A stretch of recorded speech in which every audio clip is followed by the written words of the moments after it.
Hi there, how you doing? It's Carrie here at Thrive. Hands up if you have hands. Hands up if you work. That was a dumb one. Hands up if you work at a computer, if you drive a lot, if you garden, if you do manual work like being a massage therapist, if you use a mouse, if you write a lot, if you do life. Okay, so all of those things mean that we use our forearms and our fingers an awful lot. Now your fingers have got really small muscles in the hand but very long tendons, and the tendons come all the way down to here. So here you have the ones that flex your fingers, and here you have the ones that extend your fingers. So there's muscles here, powerful muscles here, long tendons reaching up into the fingers on both sides, so flexors and extenders. Some people who work at computers a lot get a thing called carpal tunnel, which is where all of this section here, there's a retinaculum. So the retinaculum is a band that holds all your tendons down. Otherwise, the muscles and the tendons are so powerful, you'd spend all your time like that. So the retinaculum gets gunked up. It's a fascial thing, and it's something that you can work on. So we're just going to do a little bit of work today together. I'm going to show you some stuff that you can use for working on those finger, wrist, tiredness, graunchiness issues you may have at the moment.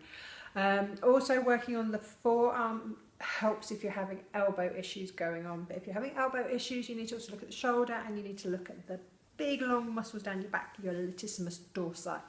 They have a big effect. But coming back to hands. So I'm going to just tilt the camera down so you can see a little more clearly how we're going to work this. Okay, so I'm sat nice and comfortably, and I've got myself a nice big cushion, which is going to make a cozy base for my arm. One arm is going to be worked on, and one arm is going to do the working. Now, thumbs, if you're going to try and get into your forearm, thumbs are going to get really tired really quickly. Ignore your thumbs. Give them a break. Go for your lovely pointy elbow. As a myofascial therapist, a massage therapist, I sharpen my elbow regularly on wonderful clients, but you'll find that your elbow is just as pointy too. And you can also use the bony bit, the underside, the ulnar bone of your forearm. So let's get started. Okay, so get yourself nice and comfy. You might find that you want two cushions to bring you up a little bit higher. I'm perfectly all right down here, and you can see it just a little bit better.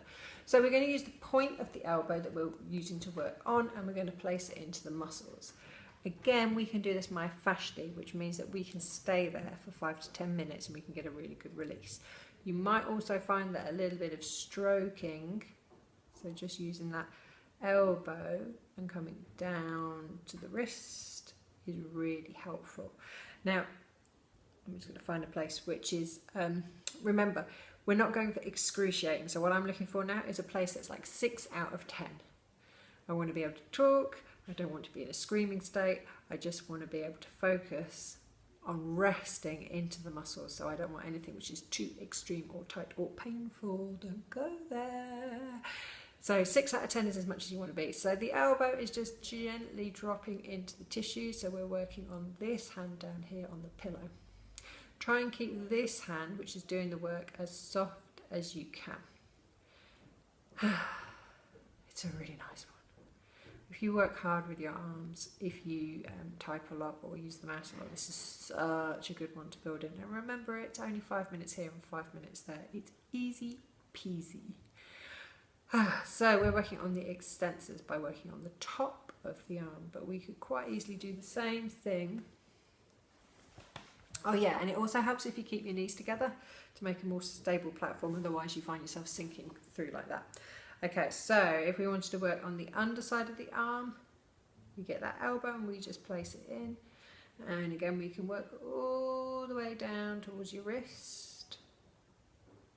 Or we can just stay in one place and we can work myofascial. And what you might find is if you're staying in one place that you get drift anyway, and that you find that your elbow starts to move, and also as you get tired and relaxed, you may find that you're also slinking along. Okay, so that's arm work. You can do that with the elbow. You can also do it with your bony part of your underside of your arm, the ulnar bone. But another really great one is using your elbow into this area here. This is the fleshy thenar eminence. It's the bit which gets your thumb to work hard, and it's Really a great place to work if you grip a lot, or if you're maintaining a held position like using a mouse. So again, using that point of your elbow, trying to work out the best way to demonstrate, you're coming in around here. Anywhere across this area will be great. Again, you're not pushing hard, you're not going for excruciating, you're going for somewhere which feels comfortably 6 out of 10, and that you can feel that you can maintain that kind of pressure for a while.